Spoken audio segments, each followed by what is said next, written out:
The year is 1877. The Civil War is fading into memory. The Industrial Age has arrived. America is transforming itself into a modern nation.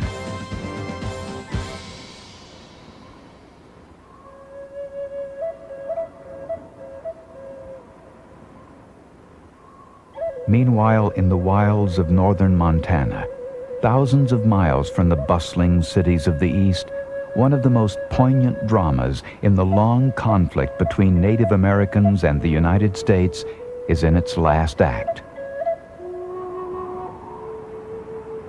Here, on a cold day in October, hundreds of Nez Perce men, women, and children have found themselves surrounded by U.S. Army regulars.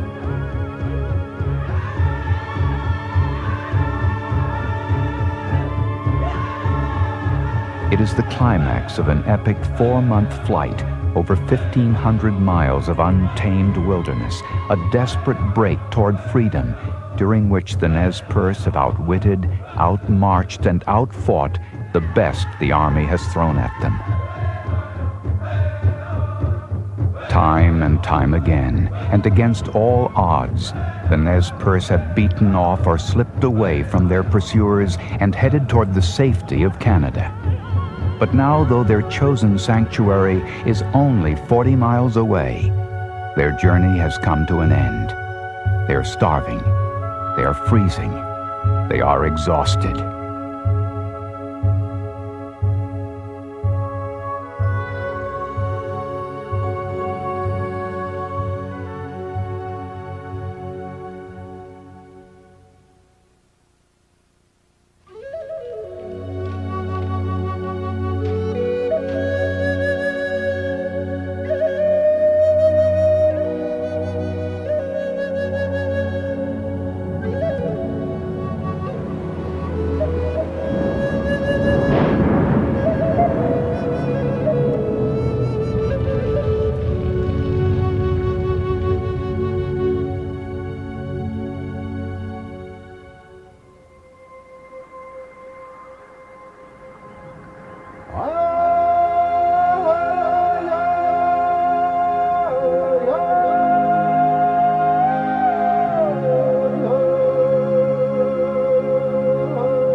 The Pacific Northwest, homeland of the Nimiipuu Indians, better known as the Nez Perce.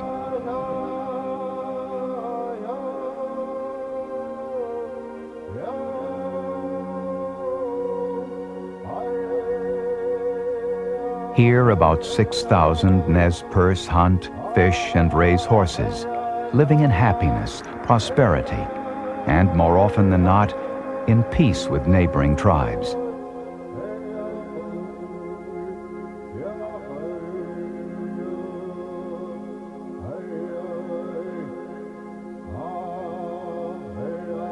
That the people were really a proud people.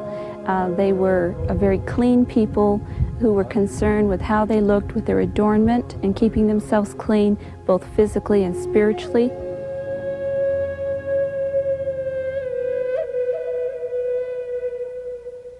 They were a spiritual people. They wanted to learn as much as they could about the Creator and about receiving more power so that they could do the right things in life. It is here on the Lolo Trail, the ancient Indian hunting route, in what will become Idaho, that the Nez Perce first encounter white men. The year is 1805. The white men are Meriwether Lewis and William Clark, exploring the territory for the U.S. government. By the time they run into the Nez Perce, Lewis and Clark are hungry and exhausted. Their horses are almost worn out. The Nez Perce could have chose to kill them on the spot or could have just left them to die alone. But they took them in and treated them very kindly and fed them, nurtured them, even cared for their horses. Lewis and Clark just felt these were good Indians. They were not the kind of people who made trouble for the whites, and they said their hearts were good.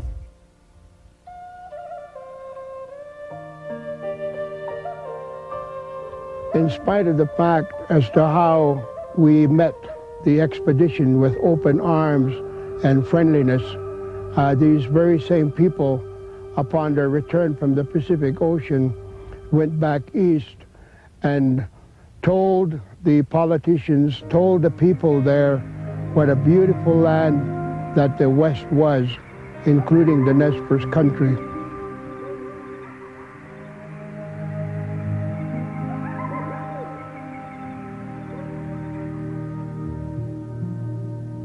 Before long, white settlers trickle into the Northwest, and in 1836 the first missionary arrives, Henry Harmon Spaulding, an evangelical Protestant. The Nez Perce welcome him with open arms, but he decides that they are ignorant heathens and vows to save their souls, even if he has to lie to do it.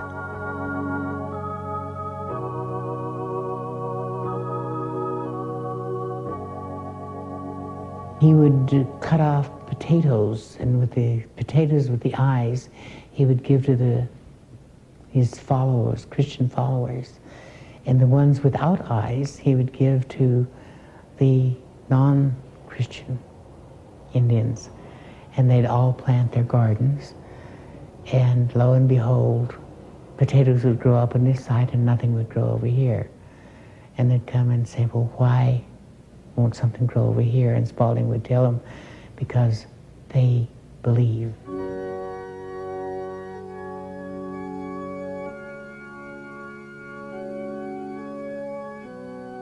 Well, most of the missionaries were Christians who had little understanding or sympathy for other religious points of view, who were totally unequipped by their background to understand Indian spirituality. And their objective was to make these people over as Christians.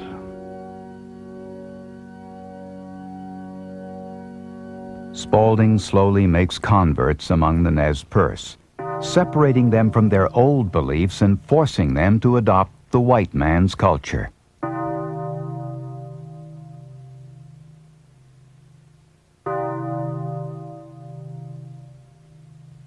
And in a way, it was also terrible because it split the tribes and had Indians fighting against other Indians. It fractionated them, it created feuds among families and clans, and it undermined the societies that were out here at the time.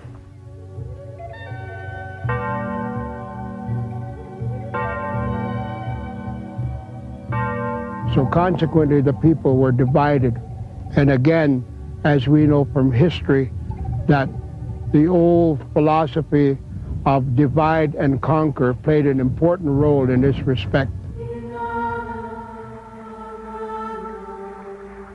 It isn't just Nez Perce souls that white men want to divide and conquer. It is the very land they occupy. 13 million acres of what will become Idaho, Washington, and Oregon.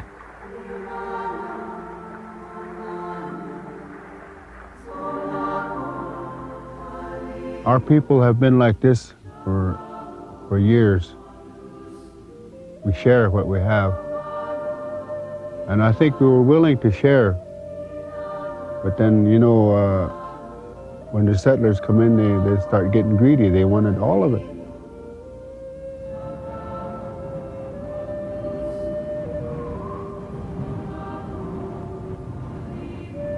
They get most of it. In an 1855 treaty, the government relieves the Nez Perce of more than 1/2 of their traditional homeland. Then, just 5 years later, a prospector finds gold in the midst of the remaining Nez Perce territory.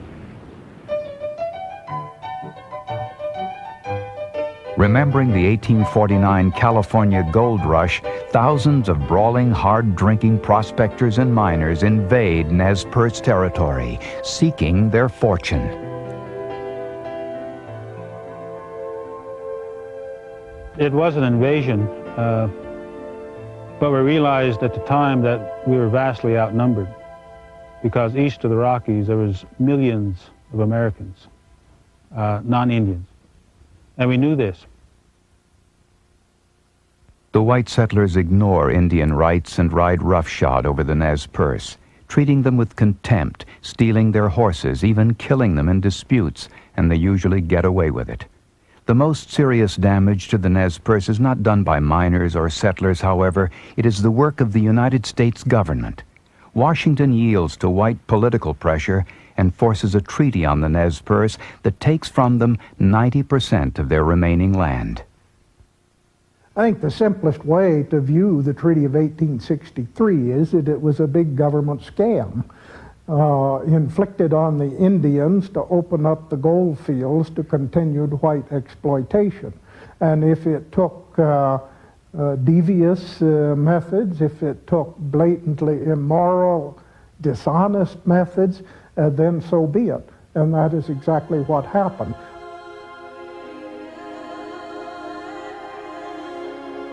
The non-Christian Nez Perce, about half the tribe, refused to sign. But the government orders all Nez Perce to come to the reservation. Several bands refuse. The largest band lives in Wallowa Valley, Oregon, and is headed by old Chief Joseph. The aging leader's reasoning is simple. Since he hasn't signed the treaty, his band still owns the land they live on. In 1871, as old Joseph lies dying, he extracts a promise from his son and heir, a young man also named Joseph.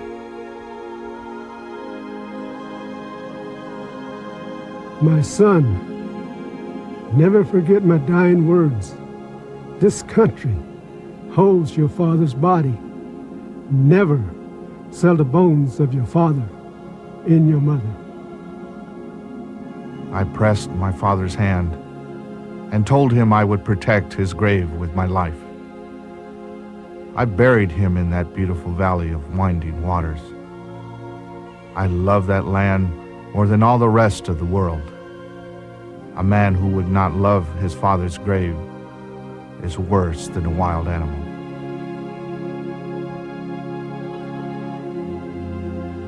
He's very caring for his people and also for his land. He tried to carry out his father's wishes of not selling the land, and Joseph, I think, tried very hard to keep that promise to his father. For the next 5 years, U.S. authorities try to persuade Joseph and other non-Christian tribal leaders to come to the reservation. But Joseph and his allies vow to keep the land they insist they never sold. There is fierce pressure to dispossess them. It was sheer avarice. There is no other explanation for it.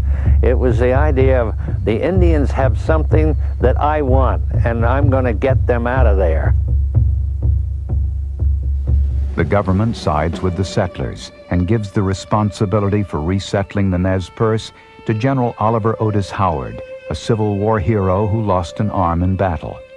He has a relatively enlightened attitude toward Indians.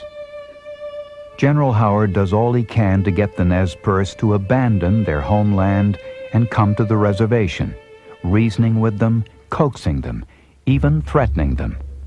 The earth is part of my body. I belong to the land out of which I came. The earth is my mother. We do not wish to interfere with your religion, but you must talk about practical things. 20 times over, you repeat that the earth is your mother. Let us hear it no more, but come to business at once. When Joseph and Howard met in council, they simply talked beyond each other. Joseph may have understood, because of the heritage of the Nez Perces with the missionaries, where Howard was coming from. But Howard certainly didn't understand where Joseph was coming from.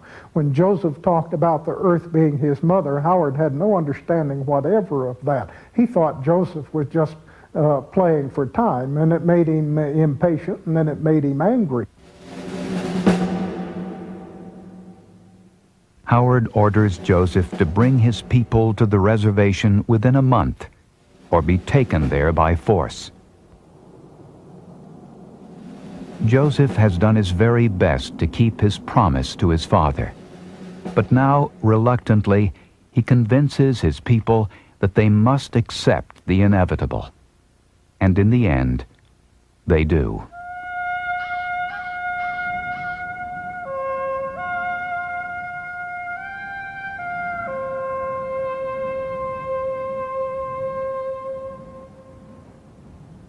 They wanted to be free from being put on the reservation, and it's like being put in prison the way they felt about it.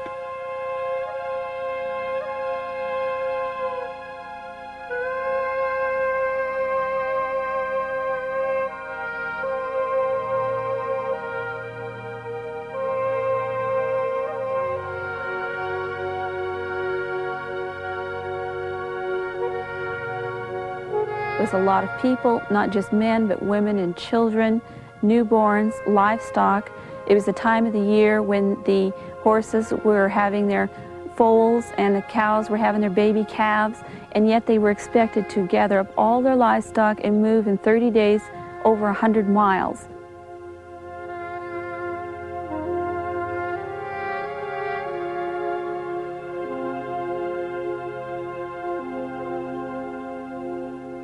Grandmother, her mother, my great-grandmother, was crying, and all the women were crying. Joseph's people say their last goodbyes to the beautiful Wallowa Valley, the land of their fathers and their fathers' fathers. They begin the long, melancholy journey to the reservation, a destination they may never reach.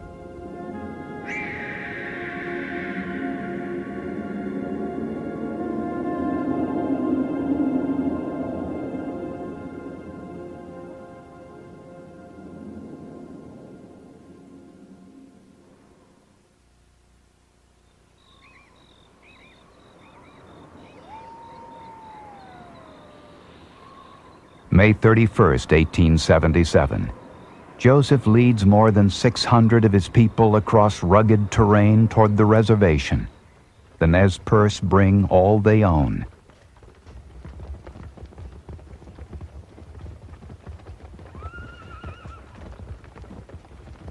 They drive more than 2,000 head of horses, the essence of their wealth.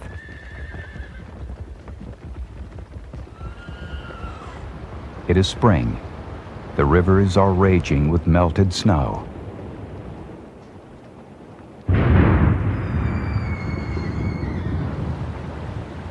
It was a very critical, dangerous time to be moving families and livestock across the Snake River, but yet they were being forced to do this. And when they did do this, of course, there was no lives lost in the crossing near Doug Bar, but there was many lives lost of their livestock, both horses and cattle. And the ones that weren't lost, that may have been swept downstream, they couldn't go back and retrieve. Those became the property of the ranchers in the area, so they couldn't go back and even get those. On June 2nd, Joseph's band camps a few miles south of their new reservation, treasuring their last days of freedom and talking of revenge. Anger and whatever builds up inside the person's body and soul after being, I guess, pushed around for so long. But somewhere along the way that there's something that builds up if you keep pushing that individual, and it breaks loose, and then all of a sudden it explodes, and then you remember these things that have happened to you, and then this is, okay, you started it, then I'm going to finish it. 3 young Nez Perce men ride out to wreak havoc on their oppressors, one seeking revenge on a white man who murdered his father.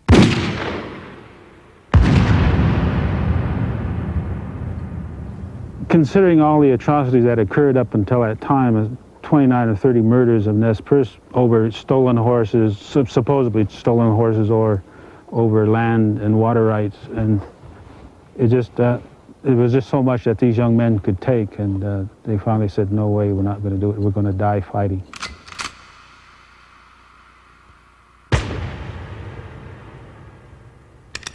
The 3 young men kill more than a dozen whites, most of whom have flagrantly mistreated or murdered Nez Perce.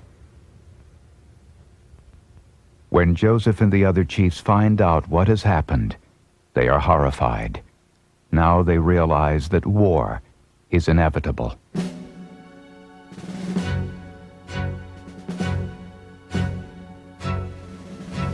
For the settlers, however, the war has already begun. It is just one more of a series of terrifying Indian uprisings in the 1870s.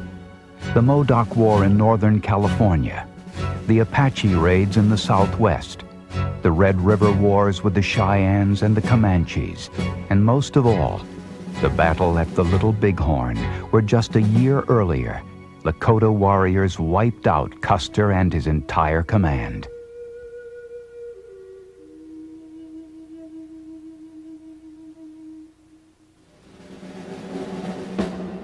Determined to stop the uprising, Howard orders his cavalry to bring in the renegade Nez Perce. "Think we will make short work of it," he wires his commanding officer in San Francisco. The soldiers catch up with Joseph's band at White Bird Canyon. The Nez Perce send a truce party, but a trigger-happy civilian volunteer fires at them. In the firefight that follows, 33 soldiers are killed, a third of the force. There are no Nez Perce casualties. In the Battle of White Bird Canyon, they simply ran circles around those troops of cavalry and exacted great casualties and finally routed them in utter retreat.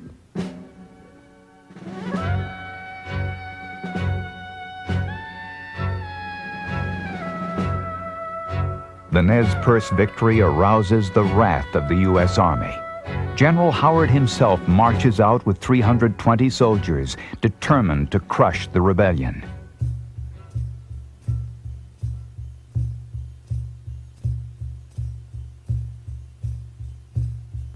Nez Perce leaders now meet in council.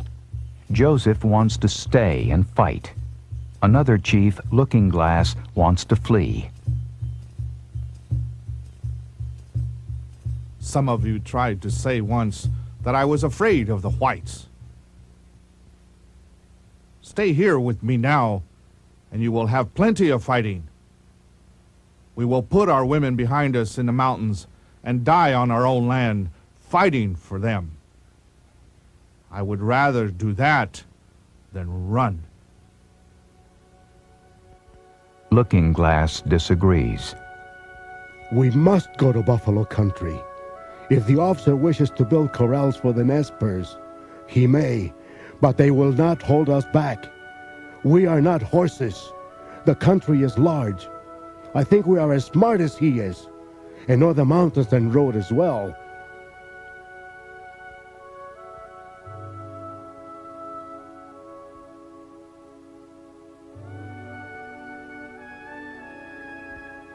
The council agrees to head east toward Montana, where they think they'll find safety, because as they see it, their quarrel is only with the Idaho settlers.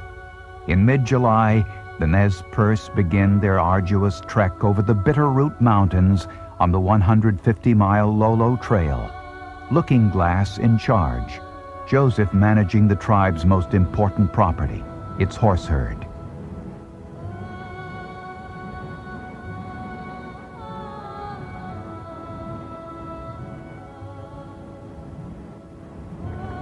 All I can imagine is that, moving a couple thousand head of horses and animals, and maybe a few hundred head of cattle through this area, I can imagine they must have been stretched out over 5 or 6 miles along this trail. I think of what they must have went through is that there was people behind them chasing them through these mountains that were going to kill them. They were going to annihilate them. That was the attitude of the U.S. Army and the politicians at that time. Solve the Indian problems by eliminating the Indian.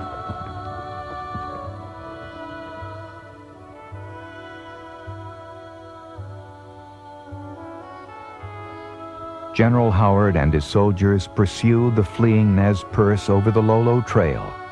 It was on this trail in 1805 that they befriended Lewis and Clark. Now, some 70 years later, The Nez Perce are running for their lives. It was a time of sorrow because they didn't know for sure if they'd ever get to return, as in Joseph Spann's case, back to the land that they loved or not. They really weren't sure what was going to happen to them. Chief Whitebird remembers their ordeal. With women's hearts breaking, children weeping, and men silent, we moved over the divide and closed our eyes upon our once happy homes. We were wanderers. For what? For white man's greed.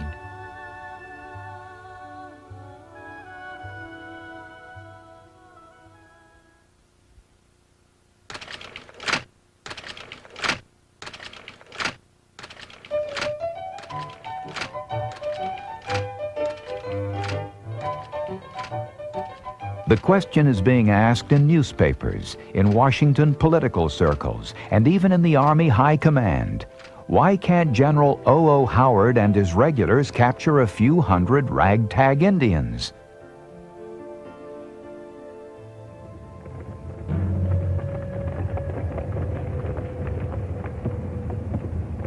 It's partly because the Nez Perce are able to evade Army traps and move across the untamed terrain at speeds the cavalry cannot match.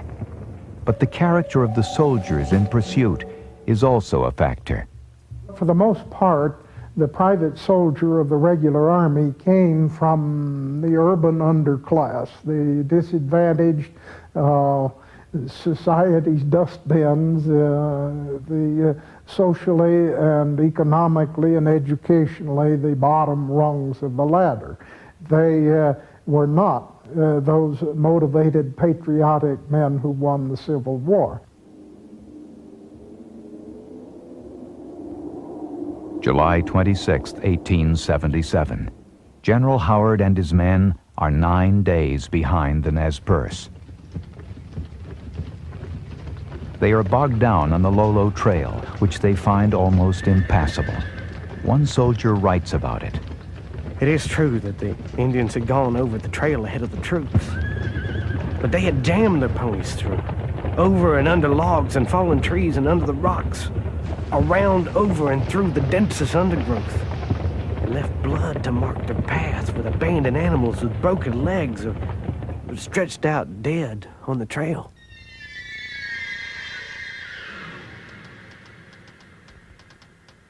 When Howard wires headquarters with excuses, General William Tecumseh Sherman impatiently urges him on. Pursue the Nez Perce to their death. If you are tired, give the command to some energetic officer. You misunderstand me. I never flag. You need not doubt my pluck and energy.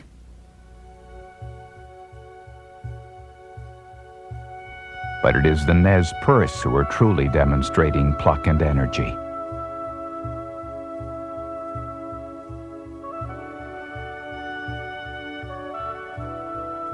And the fact of the matter is that Joseph and Looking Glass and all those other Nez Perces simply had more drive, more persistence, more will, more determination to prevail, and really just the guts to carry it out than General Howard did coming up from behind, who could always find reasons why he couldn't quite catch up.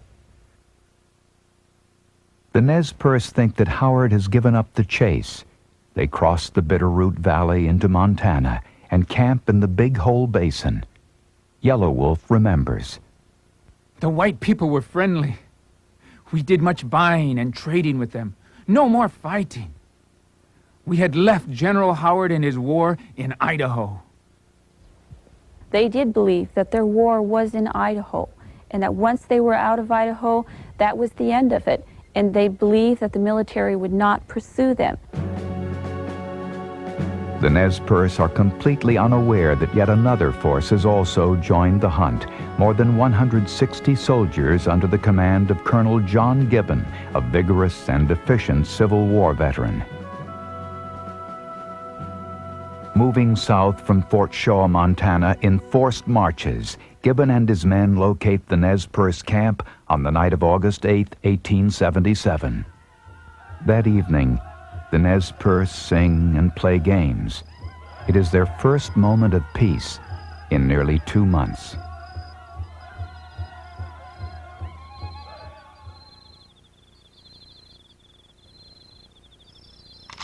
About 4:30 in the morning, they made their attack over here in the willows. They came through the willows.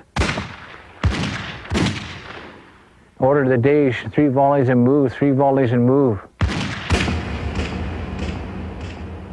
Soldiers did a very good job because they came through this area and they shot right into the teepees. Like a lot of the old people used to say, their bullets hit the teepees like rain would fall on canvas. Women just being killed in their sleep. No children, men couldn't even reach their rifles.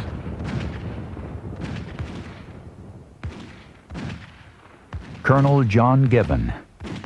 The men, rushing forward with a shout, plunged into the stream and climbed the opposite bank, shooting down the startled Indians as they rushed from their tents pell-mell, men, women, and children together.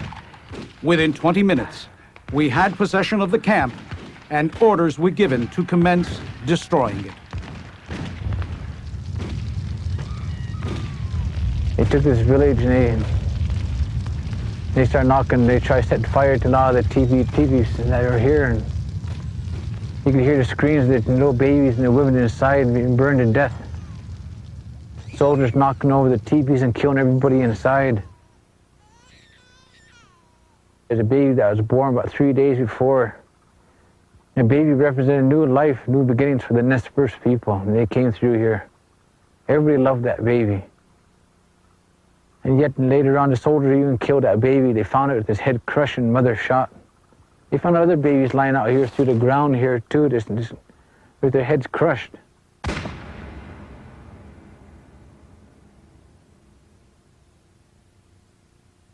My grandmothers and grandfather were scared.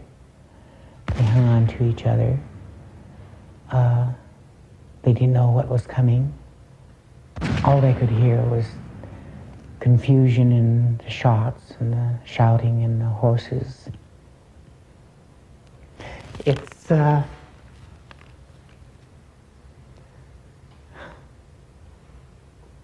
difficult to see people, as my grandmother said. I was so scared that they would find me, kill me. I was scared for my mother.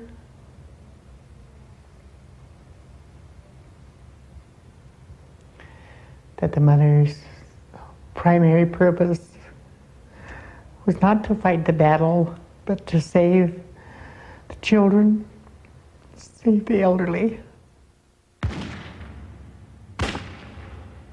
Later on, the chiefs were telling all the warriors to keep on fighting, and women and children being killed in front of us. Soon they start shooting back into the village, and every time they shot, a soldier went down.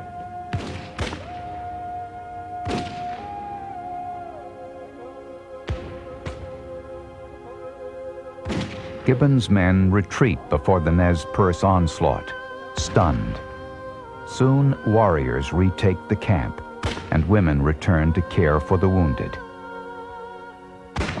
The women came back and found all these dead people, their relatives and husbands and brothers and so forth, and they set up a wailing that unnerved the cavalrymen in their siege lines. But by that time, the cavalrymen had plenty of problems of their own. All they could think of was what had happened at the Little Bighorn a year before, and they worried that they might suffer the same fate as Custer's people. Nez Perce warriors gradually surround Gibbon's men, picking them off one at a time. Enraged though they are, the Nez Perce are not thinking about killing their foe. They are mainly trying to gain time so that their families can escape.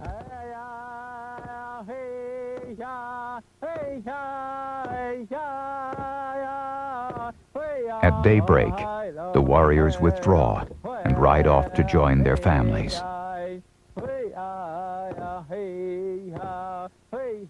The Nez Perce leave as many as 90 dead at the Big Hole battlefield, most of them women and children.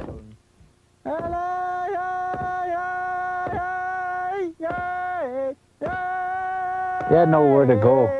They just wanted to get away from the war itself, find peace somewhere, and find somewhere to camp. Find somewhere to raise their families again. Not worry about being attacked by the soldiers.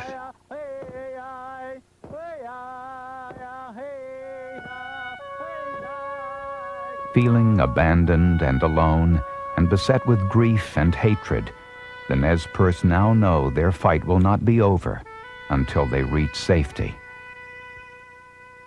Some hope the tribe will find shelter among their old friends, the Crows. Others are convinced that only Canada offers any hope of sanctuary. But the Nez Perce are still hundreds of miles from the border, hundreds of miles from freedom.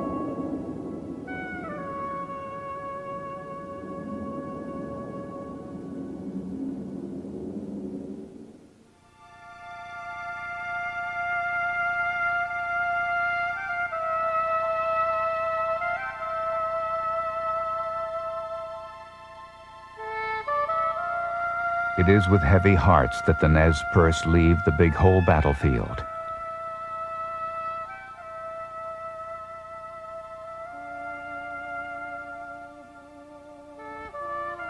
For the first time, they know the bitterness of total war.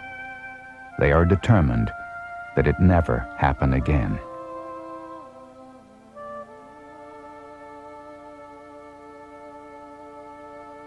Meanwhile, General Howard has reached Big Hole and is continuing his pursuit. On August 22, 1877, the Nez Perce enter the wilds of Yellowstone, which has just become America's first national park.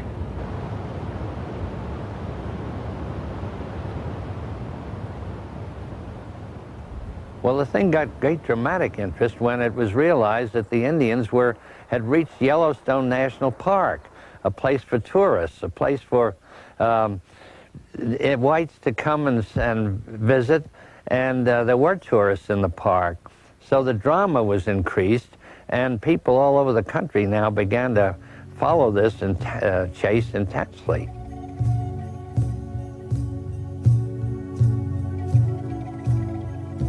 Now, finally, the Nez Perce abandon all hope of ever returning to their home.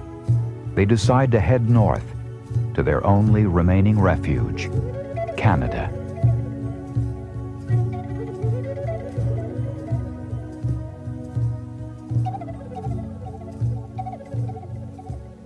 I think the decision to go to Canada was somewhat difficult. It was only leading them further away from their homeland. But now they were in a position where they could trust no one. They had no friends, no one was helping them, so it was the only thing to do at the time. The Nez Perce hurry through the countryside, but the furious pace is taking its toll, especially on the elderly, and the women and children as well.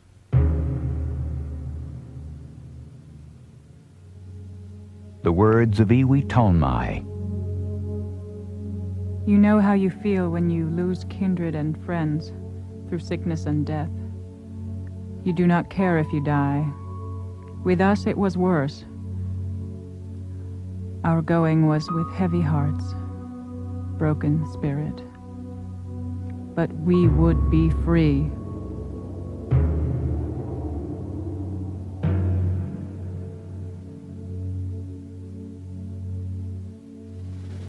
150 miles to the east, Colonel Nelson Miles and almost 400 Army regulars have marched out of Fort Keogh in response to Howard's request for help and are headed toward the Nez Perce at top speed, eager for the glory of victory.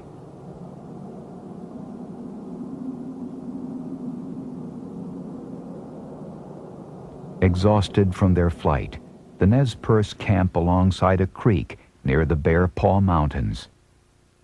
Canada and freedom is just 42 miles away. I think there was relief knowing that they were getting closer and closer to what they believed would be freedom. It seems really ironic that they were so close, but as the saying goes, yet so far away.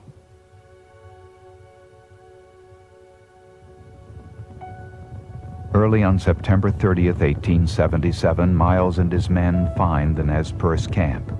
He orders his cavalry to charge. Warriors somehow beat off the first charge, killing or wounding scores of soldiers. But the battle takes its toll on the Nez Perce as well. The cavalry runs off most of their horse herd. Many Army regulars fall, but the Nez Perce lose some of their most important leaders. There is no escape from the might and fury of the United States Army.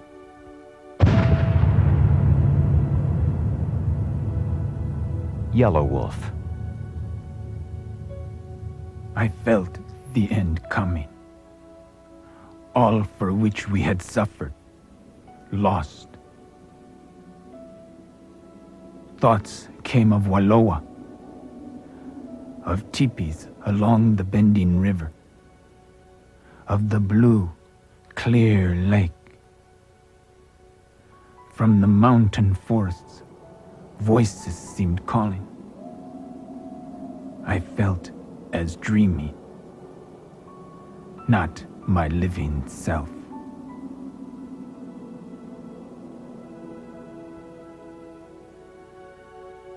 Ironically, the job of putting the war to an end falls to the man most opposed to the conflict in the first place, Chief Joseph.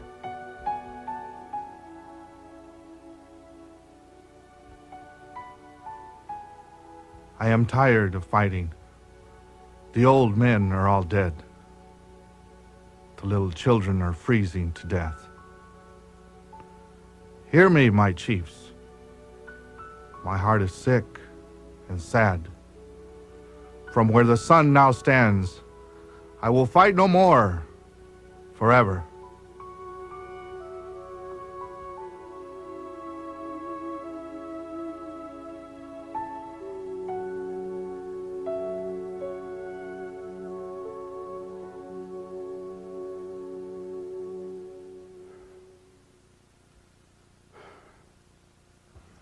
I know my great-grandfather was there. He didn't hear the speech because he was killed already. He died in that last battle there they had.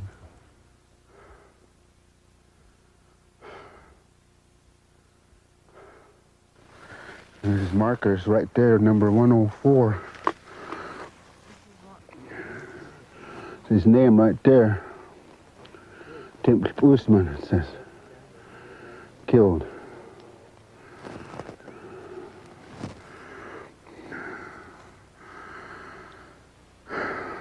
My great-grandfather. The way he died is has very special meaning to me because he died for a very just cause.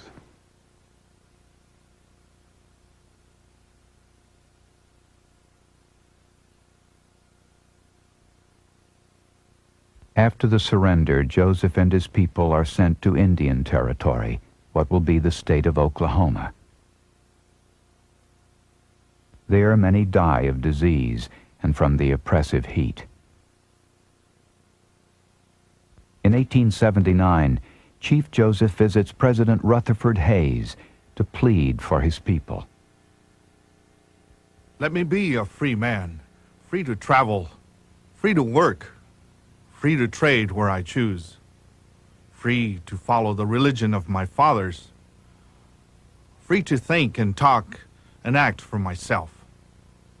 And I will obey every law or submit to the penalty. Eventually, the government allows the Nez Perce to return to the northwest, but not to the Wallowa Valley. They are settled on a reservation at Colville, Washington.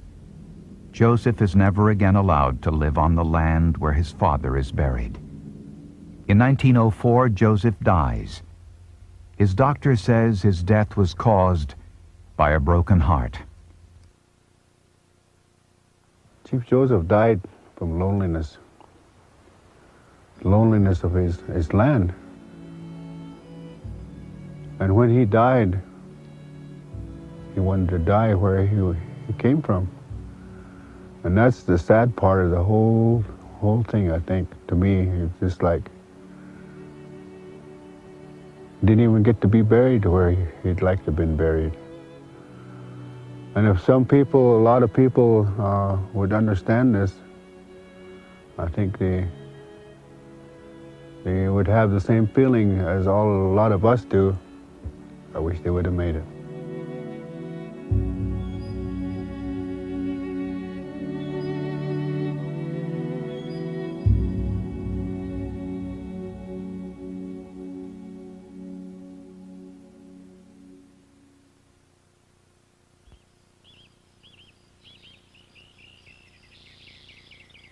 Today, Wallowa Valley, the ancestral homeland of the Nez Perce, is still a beautiful place.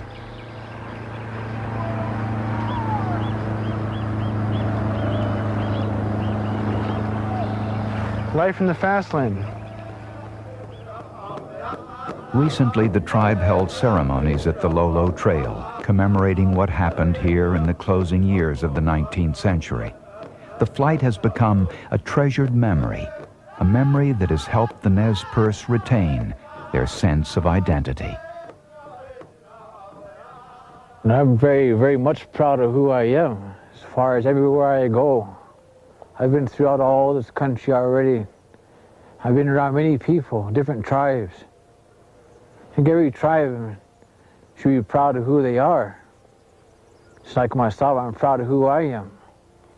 I am Nimipu, Nez Perce. Hey,